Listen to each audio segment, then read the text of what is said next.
Now there cannot be any pretension by the judge, by the court, and by the entire world that those persons that we saw in those visuals are not children below the age of 18. And apart from that, there can also be no doubt that they are actually living in they were living in squalid condition, and they are actually in very, serious condition as we speak in terms of their health, highly malnourished, seriously disheveled. And where do we start, and how did we get here?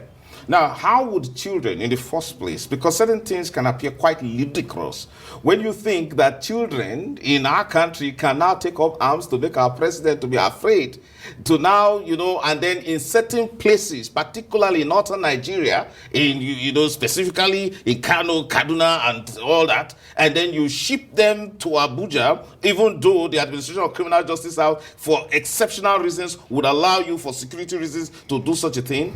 We treat our own citizens as if they are enemies, whereas prisoners of war cannot be treated worse than the way the conditions and the visuals and pictures we've seen concerning those children. So you asked me a personal question, and I'll tell you that we have a problem in this country, and the problem is that persons in public service appear to glorify the fact that we are a third world country, and they enjoy keeping us in that third world state. Because whereas we have every opportunity to treat ourselves right, we take delight in that. So what we have seen in course of this trial today, by reason of some persons who are trying to be politically correct, whether it is the court or the prosecutor, you see, it's a problem. I'm amazed and shocked to realize that even the judge could not. There is no political correctness here. This is our country. This is the soul of our country on trial here. The judge should be able to look at those children and say, there is a problem. Prosecutor, are you telling me that these children are fit for trial?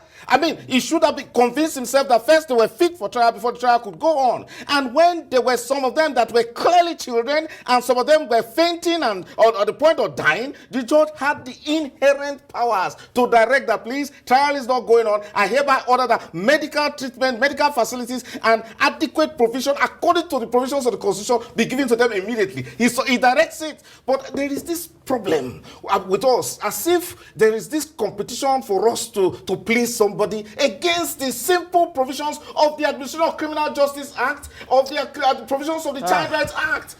How does it apply here? The problem is this.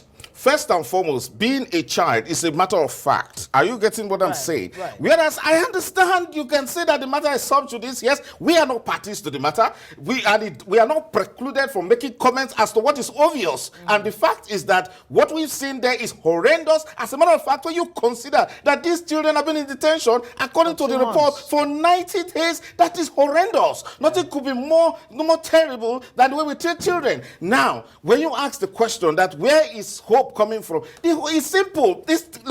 I started the first case that brought the application of the Child Rights Act in this country, Frank Tete versus Attorney General of the Federation. I went a whole lot to ensure that in every matter that concerns any child below 18, apply the principles under the Child Rights Act. For goodness sake, even the Administration of Criminal Justice Act sections 371, once it concerns a child, apply the Child Rights Act. So why are we acting like this? What does the Child Rights Act say specifically in this situation? The point is that when it comes to detention of children, there must be specific provision for child centers, for you to detain these children in child centers. In fact, particularly section 250 of the Child Rights Act provides that you can actually detain them while they can still go to school. So we see this kind of treating our children as if they are enemies. We not only prevent them from going to school, we detain them even though they are a victim of one form of a society that is